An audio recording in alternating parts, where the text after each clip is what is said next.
GST क्या होता है, किस प्रकार से होता है, ये मैं आपको बहुत ही सिंपल वे में समझाऊंगा। ठीक है, आपको सब कुछ क्लियर हो जाएगा, कोई डाउट नहीं रहेगा। और ऐसे ही एक हमारा इंपॉर्टेंट चैप्टर होता है जिसको हम बोलते हैं बैंक रिकॉन्सिलिएशन स्टेटमेंट, बैंक समाधान विवरण। उसको समझने के लिए नॉर्मली 4-5 क्लास हमें लेनी पड़ती हैं, फिर भी डाउट रह जाते हैं।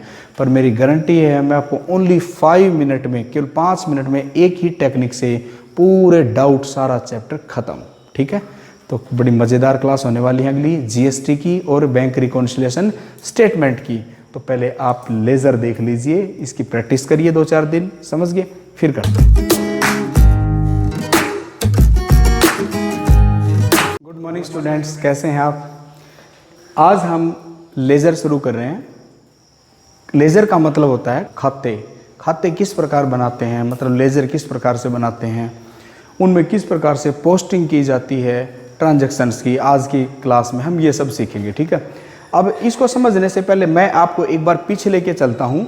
पीछे का मतलब ये हुआ कि मैंने आपको जब फर्स्ट डे क्लास ली उस टाइम पे एक अकाउंटिंग साइकिल समझाया था, ध्यान हो, जिसमें मैंने कहा था सबसे पहले हम क्या करते हैं, सबसे पहले हम ट्रांजैक्शंस करते हैं, लेन देन करते हैं, उसके बाद में हम जर्नल एंट्री करते हैं, उसके बाद में हम लेज़र बनाते हैं, और उसके बाद हम ट्रायल बैलेंस बनाते हैं, और उसके बाद हम फाइनल अकाउंट बनाते हैं, और उसके बाद हम एनालिसिस करते हैं। एनालिसिस कर फिर ट्रांजैक्शन शुरू हो जाती है।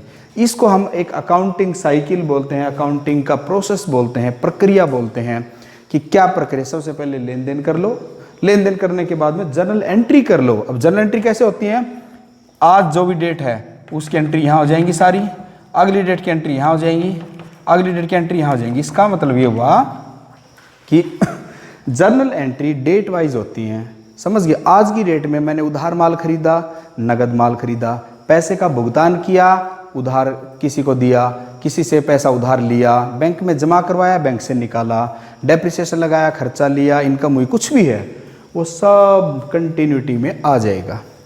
लेकिन अगर मैं मान लीजिए अब आपसे पूछूं कि राम नाम का एक कोई हमारा कस्टमर है, उससे कितने पैसे लेने हैं, तो तुम क्या करोगे, तुम छांटोगे, राम यहाँ आ गया, राम यहाँ आ गया, ऐसे, और फिर बताओगे जी टोटल इसमें इतने पैसे बने, इतने दे चुका। तो ये क्या तरीका हुआ, सही तरीका नहीं है। तो इसी के लिए अगला स्टेप यूज किया जाता है लेजर्स। क्या स्टेप यूज किया जाता है, लेजर्स, मतलब खाते। खाते का मतलब समझिए आप इसको, आप यूँ समझ लीजिए इसको, एक तरह से ये मास्टर अकाउंट होते हैं, ठीक है, की अकाउंट्स होते हैं ये, ठीक है, इंपॉर्टेंट अकाउंट से ही होते हैं।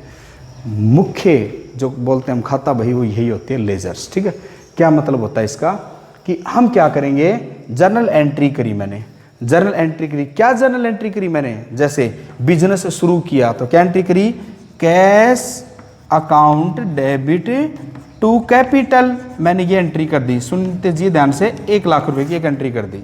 ठीक है, अगली एंट्री, मैंने माल खरीद लिया 10,000 रुपये का, तो परचेज अकाउंट डेबिट 10,000 रुपीज़, और टू कैश पैसा चला गया 10,000 रुपीज़, मैंने ये एंट्री कर दी, ये लीजिए। मैंने किराए का भुगतान कर दिया, रेंट, तो अगली एंट्री होगी रेंट अकाउंट डेबिट 5,000 और टू कैश अकाउंट 5,000। समझ गए भाई, ये मैंने एंट्री कर दी। अब लेजर्स का मीनिंग समझिए आप। मैं क्या करूंगा, जितनी भी एंट्रीज मैंने की हैं उन सब में जो एंट्री एक खाते से संबंधित है उन सब को एक जगह पे लिख लूंगा, दूसरे से संबंधित दूसरी जगह पे, तीसरे से संबंधित तीसरी जगह पे। इसका मतलब है जितने भी हमारे पास ट्रांजैक्शन है, जितनी भी हमारे पास पार्टीज हैं, सबके अलग अलग खाते, अलग अलग बुक बनाऊंगा मैं। फिर मुझे जब भी राम की ज़रूरत होगी मैं राम की बही उठाऊंगा, मुझे फर्नीचर को देखना होगा मैं फर्नीचर एसेट्स बुक उठाऊंगा। समझ गए, इस तरह से हम अलग अलग लेजर से बनाएंगे। तो जर्नल एंट्री से लेजर कैसे बनाते हैं आप देखिए। जर्नल एंट्री बना दी, अब लेजर कैसे पोस्ट करते हैं आप देखिए ध्यान से। लेजर बनाने के लिए आपको ये याद है, जैसे लेजर बनाने के लिए, लेजर मतलब खाता, जैसे मान लीजिए पहले कैश अकाउंट लिखा हुआ है, तो मैं पहला अकाउंट कौन सा बनाऊंगा, कैश अकाउंट। ये लीजिए मैंने कैश अकाउंट बनाया। तो कैश अकाउंट बनाने से पहले आपको मैं फॉर्मेट बताता हूँ, फॉर्मेट क्या होगा। ये कैश अकाउंट है, कोई भी अकाउंट है, उसका टी शेप में होता है, बीच में एक लाइन खींच दीजिए, ठीक है। उसके बाद सबसे पहले डेट, क्लियर, और उसके बाद में पर्टिकुलर, क्लियर, और उसके बाद में एक पॉइंट छोटा सा और होता है, क्या होता है, जब हम जर्नल एंट्री करते थे तो बीच में लिखते थे ना LF, ledger folio number, ledger का पेज नंबर, की जर्नल एंट्री को लेजर में किस पेज पर लिखा गया। तो जब लेजर लिखेंगे तो यहाँ पे हो जाएगा, इसका नाम हो जाएगा JF, जर्नल फोलियो। मतलब लेजर में जब हमने जर्नल एंट्री से पोस्ट किया तो मान लीजिए पेज नंबर 5 है, तो मैं यहाँ पे 5 लिख दूंगा कि 5 नंबर पेज से उठाया गया है, समझ गए। तो ये JF हो गया। और अगला पॉइंट हो जाएगा अमाउंट, क्या हो जाएगा, अमाउंट। तो इस तरह से हमारे पास में ये कॉलम बनेंगे भाई 4, डेट, पर्टिकुलर और JF और अमाउंट। और सेम इसी तरह से अमाउंट, JF, डेट और पर्टिकुलर, ये लीजिए। तो इसका मतलब है मेनली 4 कॉलम होते हैं, 4 लेफ्ट में और 4 राइट में। लेफ्ट में भी कौन से, डेट, किस डेट को ट्रांजैक्शन की, पर्टिकुलर, नाम क्या उसका, जर्नल फोलियो पेज नंबर, और यहाँ आ जाएगी अमाउंट। ठीक है, ये हो गया इसका फॉर्मेट। अब देखिए कैसे बनाएंगे हम। तो ये हमने एंट्री कर ली, अब मैं लेजर बनाऊंगा। रूल याद रखना, एसेट्स से क्या रूल होता है, जो भी एसेट्स आती है, एसेट्स व्हाट कम्स इन वो डेबिट होती है, और जो गोज आउट, जो जाती है, वो क्रेडिट होती है। तो जितनी भी एसेट्स आएंगी वो सारी डेबिट में, जो भी एसेट जाएगी वो क्रेडिट में। तो यहाँ क्या है, कैश, कैश एक एसेट से, जो भी कैश आएगा वो सारा डेबिट, जो भी कैश जाएगा वो सारा क्रेडिट, समझ गए। अगला अकाउंट क्या होता है, अगर किसी व्यक्ति का खाता है तो किसी नाम का, तो क्या होता है, debit the receiver, credit the giver. लेने वाले का अगर खाता है तो सारा डेबिट, और देने वाले का है तो क्रेडिट। इसी तरह से इनकम, अगर मैंने इनकम का अकाउंट बनाया तो all incomes are credit, income सारी क्रेडिट होंगी, और all incomes are expenses are debit, सारे खर्चे डेबिट होंगे। ठीक है, तो ये पॉइंट क्या डेबिट क्रेडिट का मीनिंग है आपको सब समझ में आएगा। मैंने एक ओवरव्यू दिया है, चलिए स्टार्ट करते हैं। लेजर्स कैसे बनाते हैं जर्नल एंट्री की हेल्प से, समझ गए। देखिए ये जर्नल एंट्री करिए आपने 3, कैश अकाउंट डेबिट है, 2 कैपिटल अकाउंट, ये इस तरह कर ली। सबसे पहले क्या अकाउंट बनेगा, कैश, कैश नाम है ना, कोई नाम छोड़ना नहीं है, कैश है तो कैश अकाउंट बना दीजिए। कैश अकाउंट की डेबिट में है 1 लाख रुपए, तो आप डेबिट में 1 लाख रुपए लिख दीजिए, समझ गए। और नाम हो जाएगा क्रेडिट वाला, मतलब कैपिटल, 2 कैपिटल, समझ गए। लेजर में 4 खाने लेफ्ट में होते हैं, 4 राइट में होते हैं। डेबिट में लिखते टाइम 2 वर्ड यूज किया जाता है, क्रेडिट में लिखते टाइम बाई वर्ड यूज किया जाएगा, समझ गए। अब ये लिख दिया पॉइंट। ये जो भी डेट है, मान लीजिए 1/4 है, 1/4/2018, ये लिख देंगे इस तरह से। तो डेट अब मैं नहीं लिखूंगा, आप लिख लेना अपने आप, समझ गए, जो भी ट्रांजेक्शन के। तो पहले कैश बनाया, तो जितनी भी तुमने एंट्री करी है उसमें से सब में से कैश को लिख दीजिए, कैश हो गया। और देखिए ये फिर आ गया कैश क्रेडिट, कैश क्रेडिट है 10,000 रुपये, तो 10,000 रुपये क्रेडिट कर दीजिए, ये लीजिए, समझिए। नाम हो जाएगा डेबिट वाला, परचेज, बाई परचेज, ठीक है, जो भी डेट है। और देखिए फिर क्रेडिट है 5,000 रुपये, 5,000 रुपये फिर क्रेडिट कर दीजिए, नाम हो जाएगा डेबिट वाला, मतलब रेंट, तो लिख दीजिए अकाउंट। ये तो था भाई रूल के अकॉर्डिंग बनाना। अब मान लीजिए आपके पास जर्नल एंट्री नहीं है, आप सीधा लेजर कैसे बनाएंगे। सबसे पहले 1 लाख रुपए लगा के बिजनेस शुरू किया, तो भाई बिजनेस शुरू किया तो पैसे आ गए ना, 1 लाख रुपए आ गए, तो ये लो डेबिट में लिख दिए। किस बात क्या है, कैपिटल के नाम कैपिटल का। पैसे चले गए तो माइनस करोगे ना, माइनस का मतलब क्रेडिट में लिखोगे। 10,000 का तो माल खरीद लिया, तो 10,000 लिख के माल लिख दो परचेज। 10,000 का किराए का भुगतान कर दिया, 5,000 का 5,000 लिखते रेंट लिख दो, आगे समझ में। तो जो जो पैसे का तुम भुगतान करते चले जाओगे वो क्रेडिट में आ जाएगा, जिस जिस नाम का भुगतान किया वो यहाँ आ जाएगा, और जिस जिस नाम के पैसे आए हैं वो डेबिट आ जाएंगे, ठीक है। छत टपक रही है ऊपर से सारी, पानी गिर रहा है, कोई बात नहीं है, आप आनंद लीजिए हर चीज़ का, ठीक है। देखिए समझ आ गया पॉइंट। तो ये था आपका क्या, इसी तरह से ये तो 3 एंट्री लेके चला मैं एग्जाम्पल। इसी तरह से ये ही एंट्रीज 100 भी हो सकती हैं, 150, 200, 500, 1000, 2000, लाख, कुछ भी, कितनी भी हो सकती हैं। सब में जितना भी कैश है, जहाँ जहाँ भी कैश है, डेबिट है तो डेबिट लिखते जाइए, क्रेडिट है तो क्रेडिट लिखते जाइए। इसका मतलब है जितना भी कैश आएगा वो सारा डेबिट होता चला जाएगा, क्योंकि जोड़ेंगे। जो भी कैश जाएगा वो माइनस होता चला जाएगा, समझ में आएगी बात। और फिर हम टोटल कर देंगे थोड़ी जगह छोड़ के। ये साइड हमें ज़्यादा लग रही है, 1 लाख रुपये, ठीक है। जैसे तुमने कैश बुक बनाई थी उसी तरह से 1,00,000 रुपये, ये लीजिए 10 और 5 15,000 चले गए तो 85,000 का बैलेंस बच गया। यहाँ आ जाएगा बाई बैलेंस सी डी का मतलब क्लोजिंग बैलेंस, मतलब इतना रुपया हमारे पास क्लोज करते टाइम बचा हुआ है। ये हमारा बैलेंस हो गया कि 85,000 मेरे पास बचे हुए हैं। भाई वैसे अगर क्वेश्चन ना बनाऊं मैं, वैसे अगर पूछे तो भी तो हम ऐसे ही करेंगे। हम कहेंगे 1,00,000 रुपये मेरे पास हैं, 10,000 का मैंने माल खरीद लिया, 5,000 मैंने भुगतान कर दिए, बचे मेरे पास 85,000 रुपये। लेकिन अकाउंटिंग पर्पज़ के लिए लिखने का तरीका ये रहेगा। समझ में आ गई बात? ये था भाई हमारा अकाउंट। क्या था? Account, cash account. समझ गए? अब मैंने लिखा ये क्रेडिट में लिखा तो इसको बोला जाएगा डेबिट बैलेंस। क्या बोलेंगे इसको? डेबिट बैलेंस बोलने का मतलब है कि डेबिट साइड ज़्यादा है। लिखा क्रेडिट में है पर ये डेबिट बैलेंस याद रखना। डेबिट बैलेंस का मतलब है डेबिट साइड ज़्यादा है। ठीक है, 85,000 रुपये बचेंगे हमारे पास में। समझ में आ गया पॉइंट? तो ये था कैश अकाउंट। अगला देखिए, कैश अकाउंट पूरा। आगे क्या नाम आ गया? छोड़ना नहीं है किसी भी नाम को। कैपिटल आ गया तो अब अगला अकाउंट बनेगा कैपिटल। ये लीजिए मैंने बना दिया कैपिटल अकाउंट, क्योंकि बहुत सारे लेजर बनेंगे, जैसे जर्नल एंट्री बहुत सारी की थी। कैपिटल अकाउंट पहला पॉइंट क्या है? कैपिटल को क्रेडिट किया गया है 1,00,000 रुपये से, तो आप भी क्रेडिट कर दीजिए 1,00,000 रुपये। ये लीजिए 1,00,000 रुपये मैंने क्रेडिट में डाल दिए। नाम किसका होएगा? नाम तो डेबिट वाले का होएगा, कैश। तो बाई कैश अकाउंट, इसका मतलब समझो तुम, इसका मतलब है कैपिटल अकाउंट है, 1,00,000 रुपये लगा दिए नगद है। ठीक है, इसलिए अपोजिट पार्टी का नाम लिखा जाता है। मान लीजिए तुम दूध का व्यापार करते हो, तुम्हारे मन में आ रही होगी बात कि हम अपोजिट का नाम क्यों लिख रहे हैं। तुम मान लीजिए दूध बेचते हो घर में, तुम्हारे 10 कस्टमर हैं गाँव में। ठीक है, तो तुम क्या करते हो? तुम ए का नाम, बी का नाम, सी का नाम, डी का नाम, सबका अलग अलग खाता बनाते हो कि नहीं? ए वाले का, जब तुमने ए को माल बेचा तो ए का नाम लिखोगे, और ए भी अपने घर पे खाते रखता है तो ए तुम्हारा नाम लिखेगा कि मैंने इस बंदे से पैसे देने हैं इसको। ठीक है, तो हमेशा अपोजिट पार्टी का नाम लिखा जाता, तभी तो पता चलेगा कि दूध किसको दिया या दूध किससे लिया। ठीक है, तो अपोजिट पार्टी का नाम है। कैपिटल आई 1,00,000 रुपये, किस चीज़ की आई? नगद आई। समझ गए? पैसा गया 10,000, किस चीज़ का गया? माल खरीदा था। 5,000 गए, किस बात के चले गए? रेंट दिया था। 1,00,000 रुपये आ गए, किस बात के आ गए? पूंजी लगाई है। समझ गए? तो इस तरह से अपोजिट नाम लिखा जाएगा। पोस्ट करने का तरीका बता रहा हूँ मैं आपको।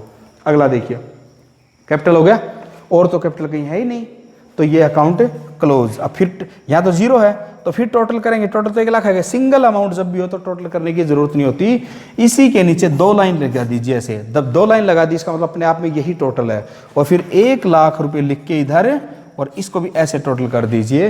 ये हो जाएगा टू बैलेंस सी डी। समझ गए?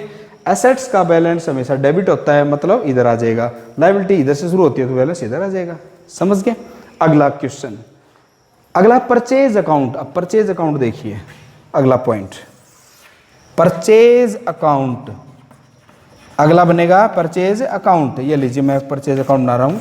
ये मेरे पास स्पेस कम है इसलिए मैं ऐसे कर रहा हूँ, आपको ऐसे नहीं करना। आपने जैसे एक अकाउंट पूरा हो गया, थोड़ी जगह छोड़ो, ये साफ साफ बिल्कुल ये नहीं होएगा कुछ भी ऐसे, मतलब बिल्कुल साफ ये है, तो फिर यहाँ पे बना हो गया कैपिटल अकाउंट। फिर अगले इस तरह से स्पेस। ठीक है, अब बन गया अपना परचेज अकाउंट। परचेज अकाउंट देखिए, अब परचेज अकाउंट तो डेबिट है 10,000 रुपये, तो 10,000 रुपये डेबिट कर दो।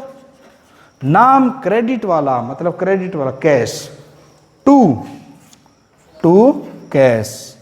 अब ये जिस डेट की एंट्री है वो डेट आ जाएगी इसमें। समझ गए? और देखिए, और तो कुछ है ही नहीं है। मान लीजिए कुछ और भी होता तो और भी ले लीजिए। मान लीजिए 20,000 रुपये का माल और खरीदा था, वो खरीदा है राम से या ए से 20,000 का माल खरीदा, तो एंट्री क्या हो जाएगी? एंट्री हो जाएगी हमारी, देखिए ध्यान से, परचेज अकाउंट डेबिट टू ए, कितने रुपए? 20,000 रुपये का माल खरीदा।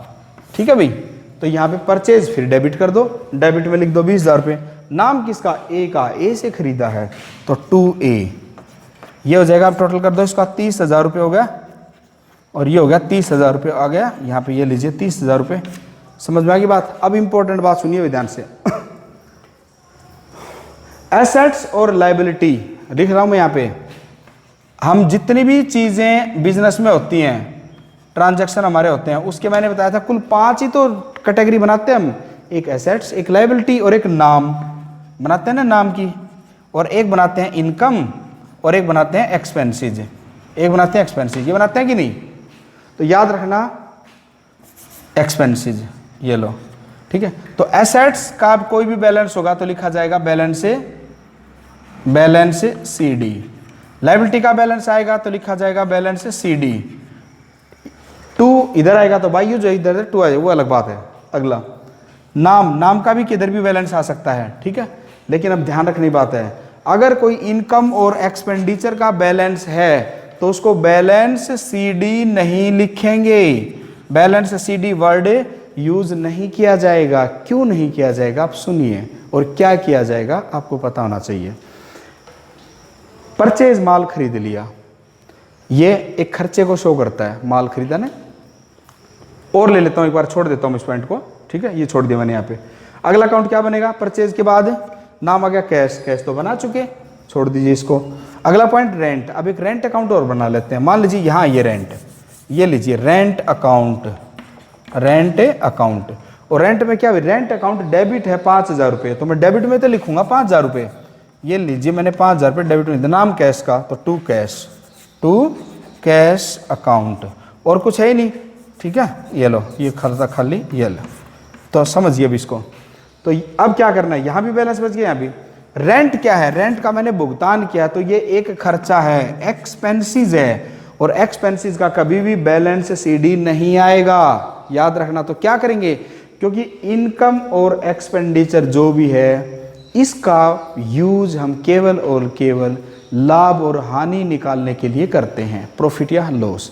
तो जो बैलेंस होगा उसको लिखेंगे by profit and loss account 5,000 रुपये, ठीक है। या लिखोगे by balance transfer to profit and loss account, कि जो बैलेंस है वो प्रॉफिट एंड लॉस अकाउंट में हमने ट्रांसफर कर दिया गया है, समझ गए। इसी तरह से ये आ जाएगा by profit and loss account. एक और होता है, अगर माल से संबंधित कोई भी चीज़ हो तो प्रॉफिट एंड लॉस अकाउंट की बजाय नाम आ जाएगा ट्रेडिंग अकाउंट। क्या आ जाएगा? Trading account. बस आपको अभी ये क्या मीनिंग है इनका ये कुछ नहीं पता, लेकिन आप केवल याद रखो कि ये कोई चीज़ होती है, जब इसका स्टेप आएगा तब आपको समझ में आ जाएगा, ठीक है। अभी तो केवल आप ये याद रखो कि परचेज कोई भी हो मतलब माल से संबंधित है, सेल अकाउंट हो माल से संबंधित है, परचेज रिटर्न अकाउंट हो या सेल्स रिटर्न अकाउंट हो, दोनों के दोनों चारों के चारों माल से संबंधित अकाउंट हैं। तो इनसे संबंधित अकाउंट कोई भी होता है उसका जो बैलेंस होगा वो ट्रेडिंग अकाउंट में आ जाएगा, व्यापारिक खाते में आएगा, समझ गए। और इसके अलावा जो भी खर्चा होता है, खर्चे तो ये भी हैं, ठीक है, और इसके अलावा कोई भी खर्चा और इनकम हो उसको लिखेंगे प्रॉफिट एंड लॉस अकाउंट, समझ गए।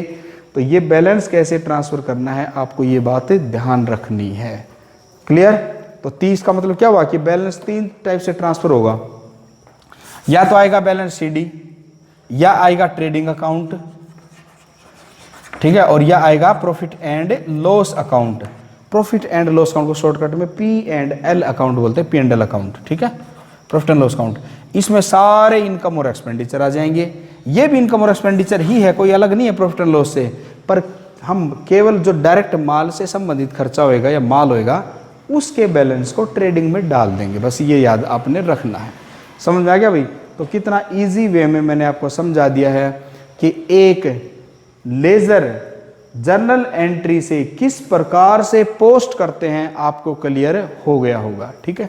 अब इसके बाद मैं एक प्रॉपर क्वेश्चन लेके चलूंगा आपको अगली क्लास में, जिसमें बैलेंसेस भी दिए होंगे, ओपनिंग बैलेंस के साथ कुछ ट्रांजैक्शन दे रखी होंगी, तो क्या करेंगे। तो ट्रांजैक्शन का तो आपको पता चल ही गया। ओपनिंग बैलेंस का क्या करना है, चाहो तो यहाँ भी समझ सकते हो। ओपनिंग बैलेंसेज अगर दिए, जैसे ओपनिंग जब बिजनेस शुरू किया तो opening balance of cash, furniture जो भी दे रखा है, याद रखना कोई भी एसेट्स होती है वो डेबिट होती है, आती है तो डेबिट, जाए तो क्रेडिट, और लायबिलिटी क्रेडिट होती है। तो याद रखिए ओपनिंग बैलेंस किसी भी एसेट्स का ओपनिंग बैलेंस होगा तो यहाँ लिखा ना बाई बैलेंस डी, तो यहाँ लिखा जाएगा शुरू में सबसे ऊपर टू बैलेंस बी डी। क्या लिखा जाएगा? To balance B D. मतलब बिजनेस शुरू करते टाइम हमारे पास में, मैंने कहा 10,000 रुपये मैं घर से लेके आया, तो टू बैलेंस बी डी 10,000 रुपये, समझ गए। सुबह जब दुकान खोली, क्लियर, 10,000 रुपये मेरे पास सुबह सुबह थे नगद। अब जो पैसा आएगा वो जुड़ता चला जाएगा, अपने आप पता चलेगा कितना बचा। जैसे इस महीने के एंड में या साल के एंड में 85,000 बचे, अगला साल 31 मार्च ये तो 31 मार्च को साल बंद होती है, थोड़ा बिजनेस बंद कर दिया, बिजनेस तो फिर शुरू करेंगे, तो फिर 1 अप्रैल को यही बैलेंस आगे आ जाएगा इधर 85,000 रुपये लिखेंगे टू बैलेंस BD। 85,000 रुपये हमारे पास शुरू में बचे हुए हैं, क्योंकि जो पिछले साल का क्लोजिंग होता है वही अगले दिन आते ही ओपनिंग बन जाता है। ठीक है, तो यही ओपनिंग बैलेंस होगा। तो इसका मतलब है कोई भी एसेट्स का अगर बैलेंस हो तो टू साइड में आएगा, मतलब टू बैलेंस BD, और लाइबिलिटी का कोई बैलेंस हो तो बाई बैलेंस BD आएगा। बस आपको यही ध्यान रखना है। ठीक है, तो ये था भाई कि जर्नल एंट्री से लेजर कैसे पोस्ट करते हैं। क्लियर, समझ में आ गया होगा। अब आप इसकी जितनी ज़्यादा प्रैक्टिस करेंगे उतना ही आपको फ़ायदा होगा। समझ गए। इसके बाद मैं कुछ क्लासेस करवाऊंगा, जैसे GST। ठीक है, बहुत ही सिंपल। आज तक आपने कभी GST की ऐसी क्लास नहीं देखी होगी। GST क्या होता है, किस प्रकार से होता है, ये मैं आपको बहुत ही सिंपल वे में समझाऊंगा। ठीक है, आपको सब कुछ क्लियर हो जाएगा, कोई डाउट नहीं रहेगा। और ऐसे ही एक हमारा इंपॉर्टेंट चैप्टर होता है जिसको हम बोलते हैं बैंक रिकॉन्सिलिएशन स्टेटमेंट, बैंक समाधान विवरण। उसको समझने के लिए नॉर्मली अगर हम टीचर की भी अगर कोशिश करते हैं तो नॉर्मली 4-5 क्लास हमें लेनी पड़ती हैं, फिर भी डाउट रह जाते हैं। पर मेरी गारंटी है, मैं आपको ओनली 5 मिनट में, केवल 5 मिनट में एक ही टेक्निक से पूरे डाउट सारा चैप्टर खत्म। ठीक है, तो बड़ी मज़ेदार क्लास होने वाली है अगली GST की और बैंक रिकॉन्सिलिएशन स्टेटमेंट की। तो पहले आप लेज़र देख लीजिए, इसकी प्रैक्टिस करिए 2-4 दिन, समझ गए, फिर करते हैं। Okay, bye, thank you.